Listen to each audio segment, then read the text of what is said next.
Hello guys, शुभ सकाळ, happy Mahashivratri.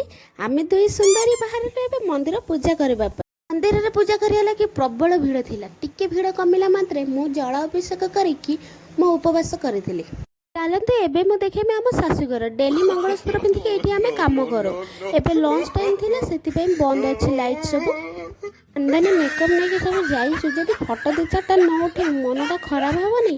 सेति पई सांग पिला सब मिसिकी फोटो आगे दि चारटा उठेलु।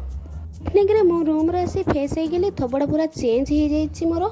एक्स्ट्रा उपवास रे भी गुदल गदल देखा होछि चेहरा मोर सो क्यूट। रूम रे शिव फोटो रखिकी पूजा अर्चना करी आमे बाहर जाइथिलु मंदिर। एंट्री पॉइंट बढ़े से सुंदर लगुला। देन आमे लाइन करी जाइथिलु मंदिर भीतर को। आमे एते जल्दी जाइथिलु आज एते भी भीड़ होई नथिला। देन आमे फांका पाखरे करिथिलु महादेव को दर्शन। देन तापरे आमे लाइन लगी कि पादुक पाइथिलु। देन आमे बाहरी थिलु आउ एक मंदिर जेबा पे मो आराध्य प्रभु श्री गणेश को मध्य दर्शन करबा में भूली नथिलु। दर्शन सारी आमे पहुंचथिलु महादेव को मंदिर रे। आमे मंदिर पहुंची देख तो सब जाग जाली बसी जाइछंती। देन आमे आउ डेरी न करिकी मु तापरे मो दीप को जाली ठाकुर गोटी मुंडिया मारी मो मनस्कामना जहाँ करी प्रभु को जणई देली। चले कथा कौन कि आमे छोट बेंची रहुनु। आमे तो हॉस्टल रोचु।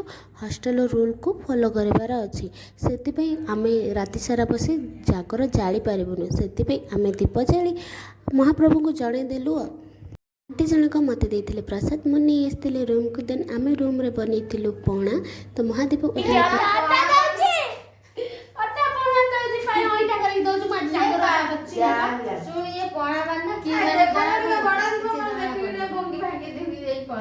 कौन दीप भांगी दबा महादेव उठी गलानी आस पणा पीबा। सो गाइस आज वीडियो एटी पुणी देखा हमरा नेक्स्ट वीडियो रे नेक्स्ट ईयर बड़ा पे ओके ओके पूरा